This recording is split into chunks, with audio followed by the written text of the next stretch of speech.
Projektą remia Lietuvos Respublika. Projektą iš dalies finansuoja Europos Sąjunga. Projektą vykdo asociacija Naujos jungtys.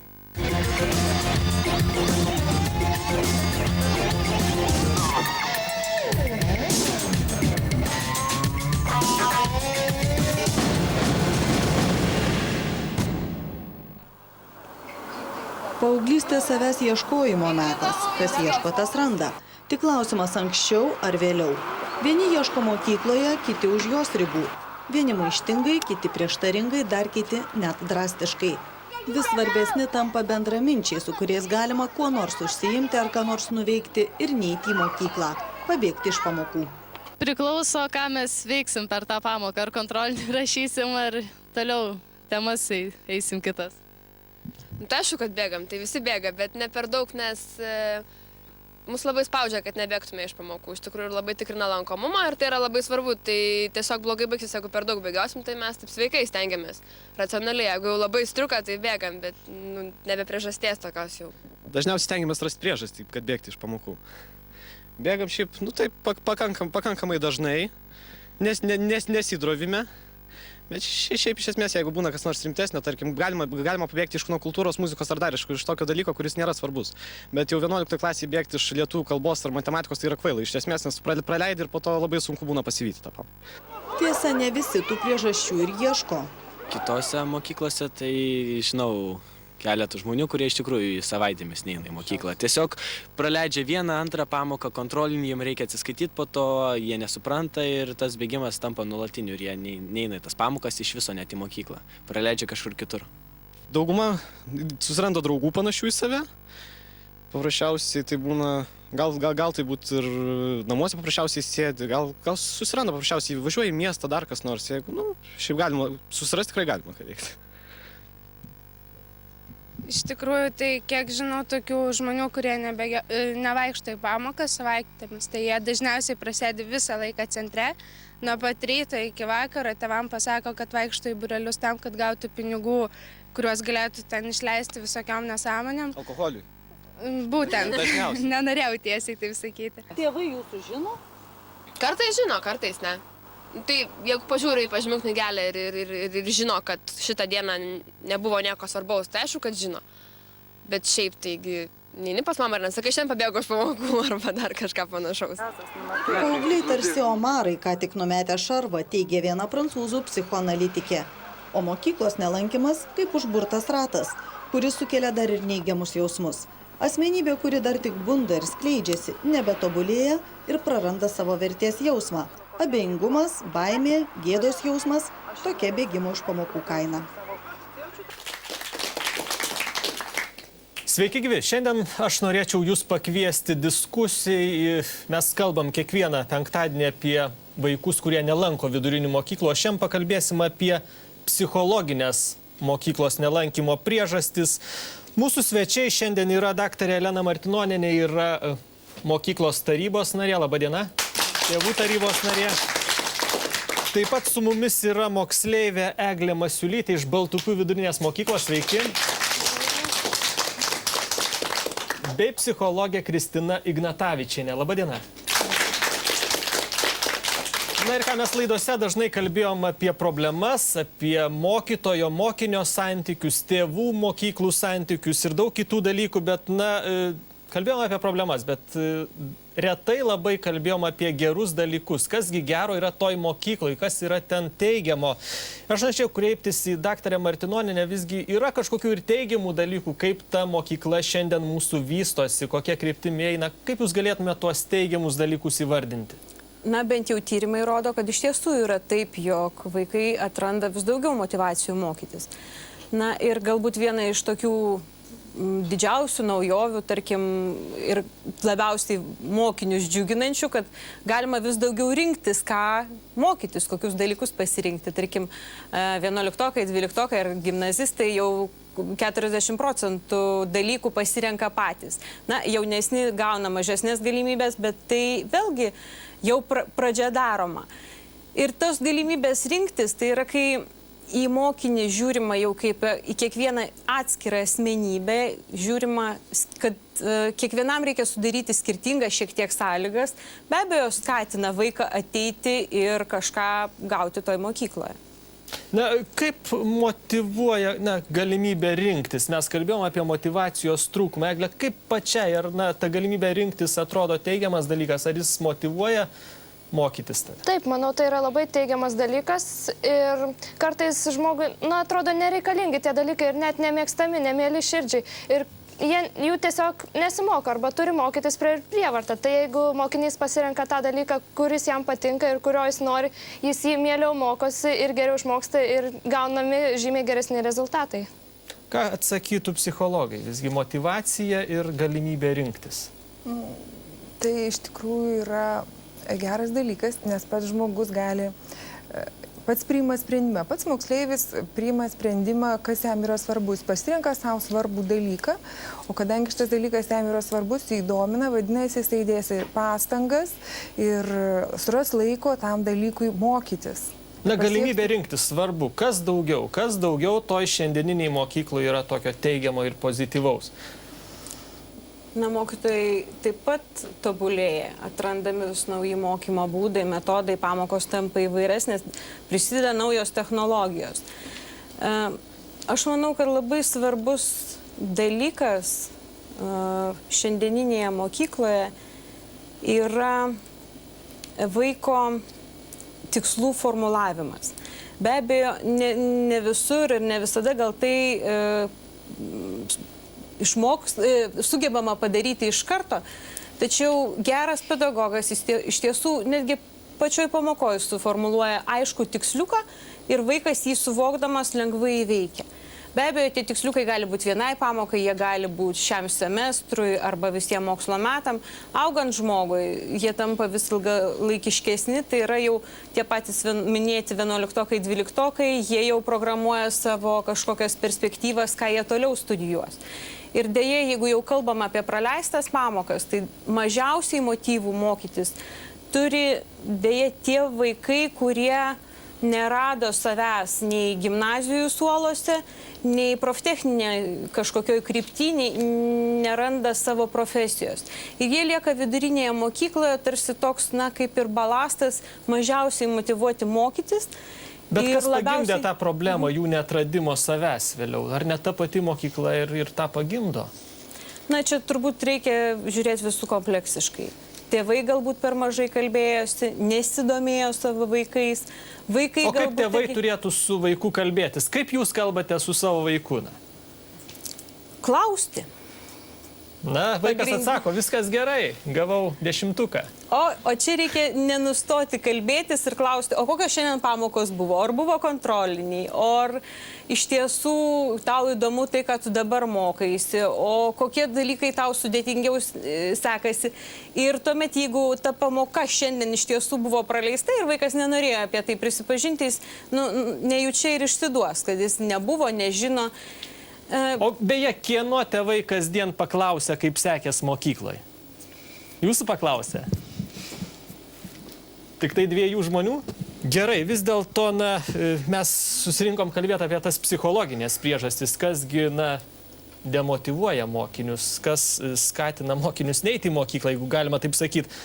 Ką jūs galėtumėte štai iš psichologijos taško pasakyti? Kas yra tokios pagrindinės priežastys, kodėl vaikai nenori eiti į mokyklą?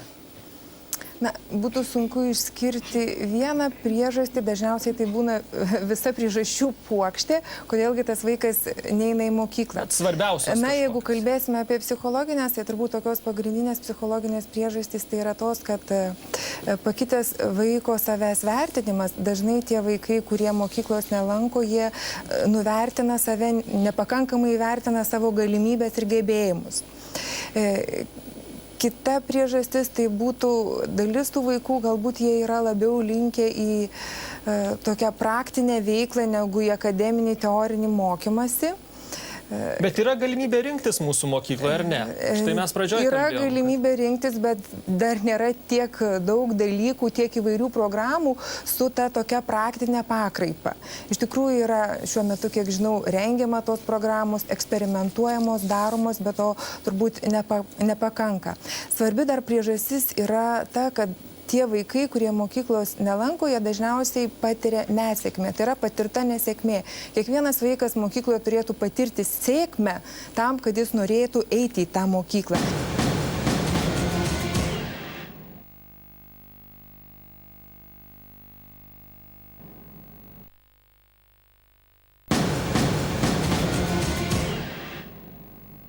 Gyvenimas turi savo šviesėje ir tamsėje pusės.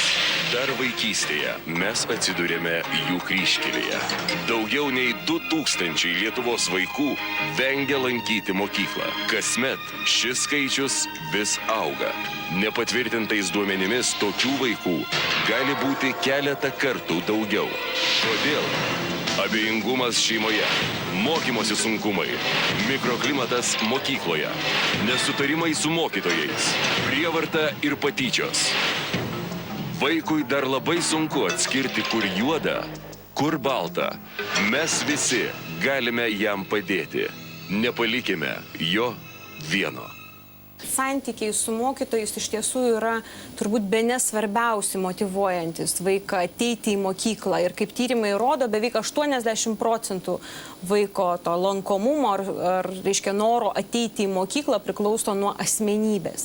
Bet kaip žinom, asmenybė tai netaip jau lengvai užauginama. Ir negali sakyti, kad kiekvienas mokytojas, aš norėčiau, kad šioje auditorijoje esantis bent po vieną asmenybę savo mokykliniam kely sutiktų ir turėtų pas ką ateiti mokykloje ir pasitarti ir pakalbėti. Kodėl trūksta žmonių, kuriuos mes galim vadinti šiandien mokytojų asmenybė? Na, asmenybių visose srityse turbūt yra ne taip jau daug. Bet kas čia atsitiko, tarkim, tarpukario laikais? Mes turėjom labai daug mokytojų tikrai asmenybių. Žmonių, kurie galbūt neturėjo daug turto, bet jie, turėjo labai šviesią aurasą. Na, kinta mūsų vertybių skalė. Nors lietuviams švietimas visuomet buvo pakankamai svarbu. Ir, tarkim, mūsų seneliai turbūt ir čia esantis žino ir girdėję iš jų, kaip eidavo į tas mokyklas, koks autoritetas buvo tas mokytojas. Dabar dėja su tuo autoritetu yra prasčiau. Bet iš tiesų mokyklose negali sakyti, kad vien tik tai, labai vidutiniai mokytojai tikrai yra asmenybių. Gal kartais mokiniui ir reikia pažiūrėti į tą mokytoją šiek tiek kitaip. Ir čia tėvų vėlgi gali būti labai didelė įtaka. Net jeigu kažkoks mokytojas nepatinka ir vaikas grįžęs vis neigiamai apie kažkurį mokytoją atsiliepia, tai be abejo reikia apie tai su vaiku kalbėtis, jo, reiškia, nenuleisti niekais, nes tai vaikui labai svarbu, jeigu jis jau pradeda pasakotis. Antra, padėti jam matyti kažkokius teigiamus dalykus tame žmoguje. Gal ta mokytoja pikta, bet labai graži, gal jos pamoka... Ar tai būna? Taip ir taip būna. Gal kažkas pasikeitė, gal kažkas įvyko, o ar tau tik vienam su to žmogum nesiseka bendrauti. Čia irgi labai daug nuo tėvų priklauso, nes, tėvai irgi laikas bėga, neturi laiko, kada pasidomėti, kaip sekėsi išsamiau. Išgirdę kažkokį vieną kitą neigiamą komentarą, tiesiog linkę pritarti tam vaikui. Taip, nevykęs mokytojas, nepabandoma ieškoti kažkokių. Nes nuo mokytojo iš tiesų labai daug priklauso. Netgi toks mažytis pavyzdys. Vat vaikas, apie praleistas pamokas vėlgi. Mokinys, ne mokinys, jeigu jis bent kartą savo mokyklos karjerą iš pamokos nepabėgo, ar ne? Vat pabėgęs, ypač iš tų jaunesnių. Vieną kartą pabėgau, kitą kartą, į kitą pamoką jau baisu eiti, nes paklaus, vėl praleidžiu.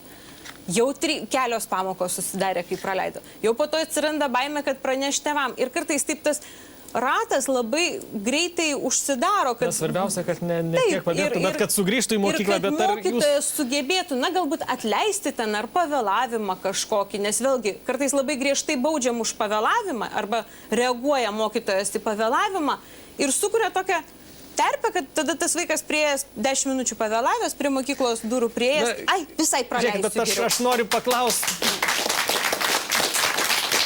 moksleivių, aš noriu paklausti moksleivių, kurie čia yra mūsų studijoje, na, ar dažnai jūs mokykloje baudžia pastabomis, baudžia kažkokiais kitais kažkokiamis kitomis bausmėmis, ką galėtumėt pasakyti? Dažnai gaunat po pastabą, jeigu pavėluojate į pamoką, tarkim, kas tada jums nutinka? Taip, prašau.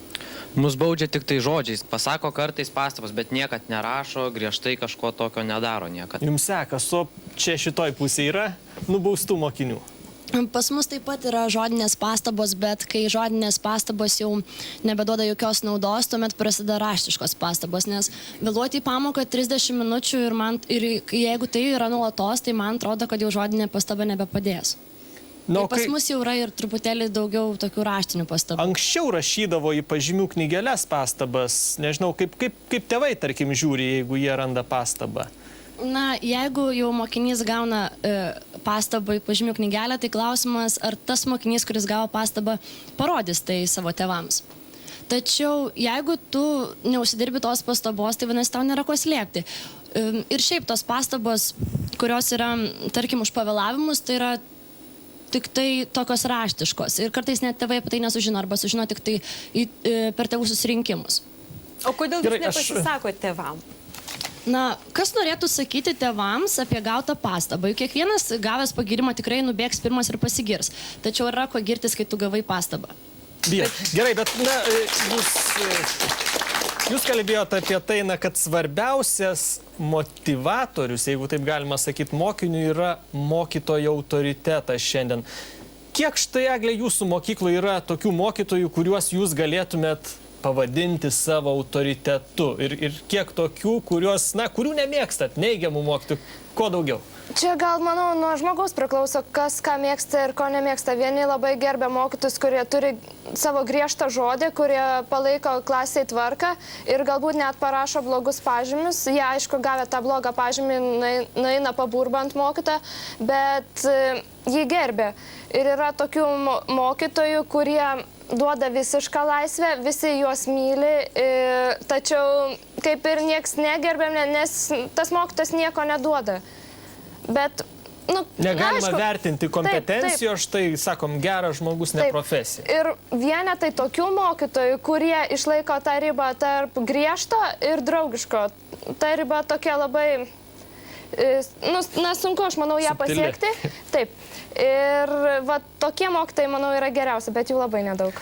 Na štai mergaitė sakė, jūs sakėt, kad nepasisako vaikai, kai gauna mokykloje pastabą. Pone Ignatavičiene, kaip jūs galvojat, kodėl vaikai nepasisako ir kaip psichologai vertina šį reiškinį? Na tai turbūt galėtume pažiūrėti toje šeimoje vyraujančius santykius. Kiek vaikas yra drąsus tėvams pasakyti apie savo nesėkmę ir koks dažniausiai būna tėvų elgesys, kai vaikui mokykloje nepasiseka. Yra šeimų ir vaikų, kurie iš tikrųjų drąsiai gali pasakyti apie nesėkmės ir kur santykiai yra geri, bet kartais gali nutikti taip, kad net ir tose šeimose, kuriuose yra, tarkim, geri santykiai, vaikas bijo apvilti savo tėvus, todėl jis bijo pasakyti, kad jam nepasisekė, bijo, kad tėvai jo nemylės, jeigu jam nepasisekė. Jeigu aš būsiu blogas, tai manęs mama ir tėtis daugiau nemylės, aš nepatenkinau jų lūkesčių, Galvojat, kad taip nebus? Prašau? Galvojat, kad tėvų meilė yra besąlyginė? Tėvų meilė yra besąlyginė. Taip, gerai, tačiau vaikai galvoja kitaip, nes vaikai galvoja, kad tėvai vertina juos pagal jų elgesį ir pagal jų pasiekimus. Tėvai tėvais, bet yra dar viena mokykloje grandis, vienas toks etatas, kuris vadina socialinis pedagogas. Ir tų etatų, sako, bus dabar daugiau, kurie padės spręsti įvairias konfliktinės situacijas, padės moksleiviams mokykloje jaustis geriau. Kaip jūs matot, ar socialiniai pedagogai yra ta grandis, kuri šiandien realiai padeda mokiniui? Na, aš manau, kad vienas žmogus kaip po toks retai kada gali padėti tam vaikui, kuris turi sunkumų. Dažnai reikalinga kelių žmonių, kelių darbuotojų bendradarbiavimas ir bendra pagalba tam vaikui. Jeigu jam nesiseka pamokose, čia jau turėtų įsikišti ir galbūt psichologas, ir specialusis pedagogas, ir mokytojas, ir tas pats socialinis pedagogas, jeigu jis turi mokyklos nelankymo problemų, jeigu yra šeimoje kažkokių sudėtingumų. Tai iš tikrųjų čia jau mes tada kalbam ne apie kažkokį vieną atskirą etatą ar žmogų, bet jau reikia kalbėti apie komandinį darbą toje konkrečioje mokykloje su tuo konkrečiu vaiku, kuris turi sunkumų.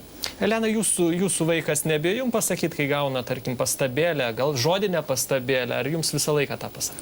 Kaip sakė kolegė, tai padaryti nėra smagu, bet mes apie tai kalbamės. Jinai pasisako, nenorom, nesmagu pripažinti, bet jums reikia ištraukti. Ne, ištraukti nereikia, bet tai aišku nėra smagu pripažinti, kad man nepasisekė. Ką jūs tuomet atsako tokiam vaikui? Aš stengiuosi dabar irgi pati mokytis, kaip man teisingai reaguoti į pažymius, nes pažymiai tik 5 klasėje atsirado. Ir domėjausi tuo ir tikrai kaip jūs sureaguojate, jūsų vaikas gauna... Kuola. Pažymiai tik prasidėjo, to dar nepasitaikė. Bet jeigu, įsivaizduokim, hipotetinė situacija dvejetas, tarkim. Reikia pasižiūrėti, o jeigu prieš tai buvo 50, tai tiesiog išsiaiškinti, kas nutiko. Ir iš tiesų tėvai, domėjausi su pedagogais, specialistais, kalbėjomės, kad tėvai labai dažnai reikalauja iš visų dalykų 10, 9, tai yra tik aukščiausių rezultatų egzaminai, kodėl, reiškia, vyresnėse klasėse ta įtampa ir stresas atsiranda, dėl to, kad visiems reikia tik tai geriausiai išlaikyti egzaminų. Tuo tarpu žmonės yra skirtingi. Vieniem geriau sekasi vieni mokslai, kitiem kiti. Ir tėvam labai sunku perlipti per save. Bet pati sistema jį atmeta tuos, kurie neišlaiko egzaminų. Jį tiesiog juos neigiamai žiūrima. Visuomenė juos neigiamai vertina. Į universitetą po mokyklos yra pakankamai lengva. Tikrai daug lengviau negu mums su jumis buvo prieš 15-17. Ne, nesu dvejetais, bet jeigu esi stiprus tiksliukas ir tau kažkokie ten dalykai ar muzikos, ar na, nežinau, reiškia, sekasi prašiau ir tu ten turi stiprus 7, kodėlgi ne? Iš tiesų reikia turbūt ir tėvam galvoti, kodėl mes leidžiam vaikus į tą mokyklą. Pagrindinė mokykla iki 16 metų visi valstybė mūsų įpareigoja mokytis, nes valstybė iš tiesų labai svarbu, kad mes visi būtumėm raštingi, bent jau turėtumėm tam tikrą bagažą žinių. Toliau jau mūsų valia, kaip mes projektuosim savo gyvenimą, ko mes siekiam. Kaip sakoma, vieni geriau galvoja galvą, kiti geriau galvoja rankomis. Ir jeigu iš tiesų geriau einasi dirbti rankomis, kurti kažkokius nepaprastai gražius dalykus, ar būti dailidė, ar komponuoti puokštės, tai galbūt nereikia netgi labai valstybei reikia visko. Vaiko, jis save realizuos, jis patirs malonumą dirbti ateityje, nes jis dirbs tai, kas jam įdomu. Bet dar kalbant apie tą baimę, visuomenės požiūris, į liaudiškai kalbant, dvejetukininkus yra blogas. Jeigu jau tu mokaisi prastai, reiškia, tu kažkoks esi lūzeris. Aš nežinau, gal aš klystu, bet man taip atrodo.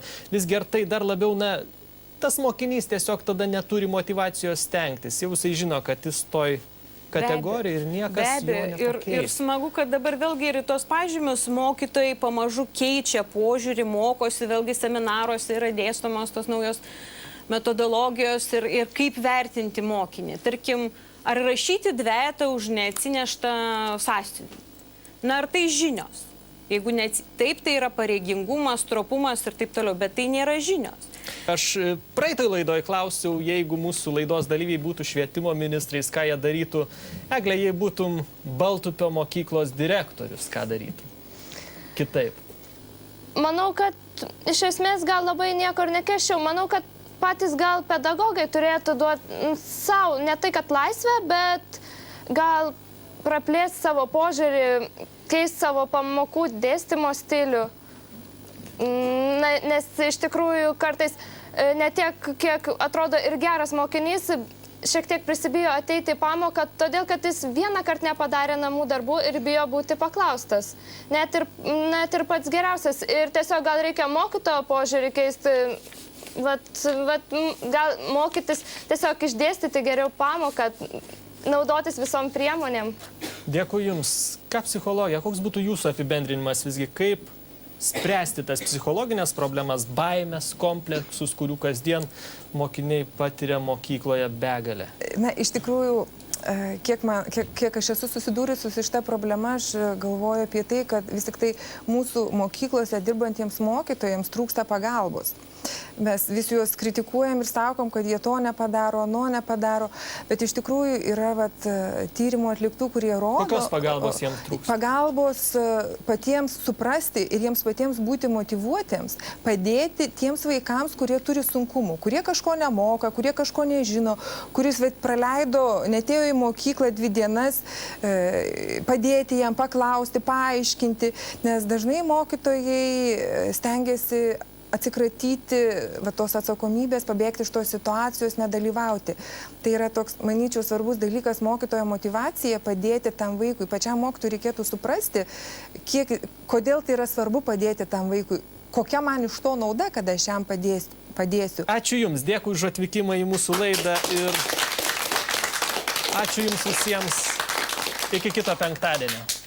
Projektą remia Lietuvos Respublika. Projektą iš dalies finansuoja Europos Sąjunga. Projektą vykdo asociacija Naujos jungtys.